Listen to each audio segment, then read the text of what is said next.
एक दफ़ा एक बादशाह कहीं सफ़र पर निकला और वो रास्ता भटक कर कहीं वीराने में पहुंच गया। वहाँ एक झोंपड़ी थी। उस झोंपड़ी में रहने वाले शख्स ने बादशाह की बेहद खिदमत की। वो गरीब ये जानता भी नहीं था कि ये बादशाह है। उसने तो मुसाफिर समझकर खिदमत की और बादशाह बहुत खुश हुआ। जब जाने लगा तो उसने अपनी उंगली से अंगूठी उतार कर कहा, तुम मुझे नहीं जानते, मैं बादशाह हूँ। ये अंगूठी अपने पास रखो, जब भी कोई ज़रूरत पेश है हमारे महल आ जाना और दरवाजे पर जो दरबान होगा उसे ये अंगूठी दिखा देना। हम किसी भी हालत में होंगे वो हमसे आपकी मुलाकात करा देंगे। इतना बोलकर बादशाह वहाँ से चला गया। कुछ दिन बाद उसको कोई ज़रूरत पेश आ गई तो वह देहाती शख्स महल के दरवाजे पर पहुंचा और कहा, मैंने बादशाह से मिलना है। दरबार ने ऊपर से नीचे तक उसे देखा कि इसकी क्या औकात है बादशाह से मिलने की, और कहने लगा, नहीं मिल सकते, बादशाह सलामत बहुत मसरूफ़ हैं। तो उस देहाती शख्स ने फिर वो अंगूठी दिखाई जो बादशाह ने उसे आते वक्त दी थी। जब दरबार ने देखा तो आंखें फटी की फटी रह गई। ये बादशाह की मोहर लगाने वाली अंगूठी थी, ये इसके पास कैसे आई? बादशाह का हुक्म था कि ये अंगूठी जो भी लेकर आएगा, हम जिस भी हालत में हों, उसे हमारे पास पहुंचा दिया जाए।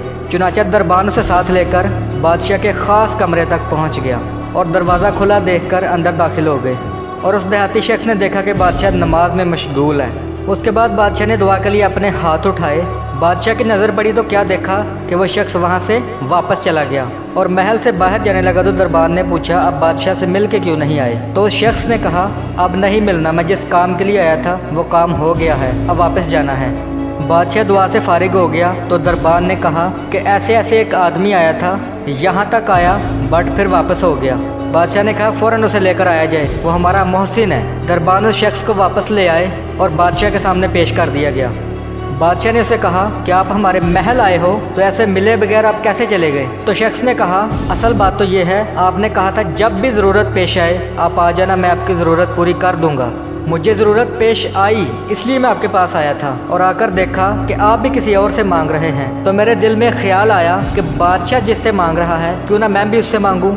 दोस्तों, इस कहानी से हमने ये सीखा, हमें जब भी कोई ज़रूरत हो उसका सवाल सिर्फ़ और सिर्फ अल्लाह पाक से किया जाए। वही एक दर है जहाँ मांगी हुई मुराद मिलती है। अल्लाह के सिवा कोई हाजत रवा, कोई मुश्किल कशा नहीं। सिर्फ वही ज़ात हमें फ़ायदा पहुँचा सकती है और नुकसान से बचा सकती है। आज की वीडियो में इतना ही। अगर वीडियो अच्छी लगी तो वीडियो को लाइक करें, क्योंकि आपका एक लाइक हमें नेक्स्ट वीडियो बनाने पर मोटिवेट करता है। कमेंट बॉक्स में अपनी राय ज़रूर बताएं और शेयर करें उन दोस्तों के साथ जिनको इसकी ज़रूरत है। मैं मिलता हूं फिर किसी नेक्स्ट वीडियो में, तब तक के लिए अल्लाह हाफिज़।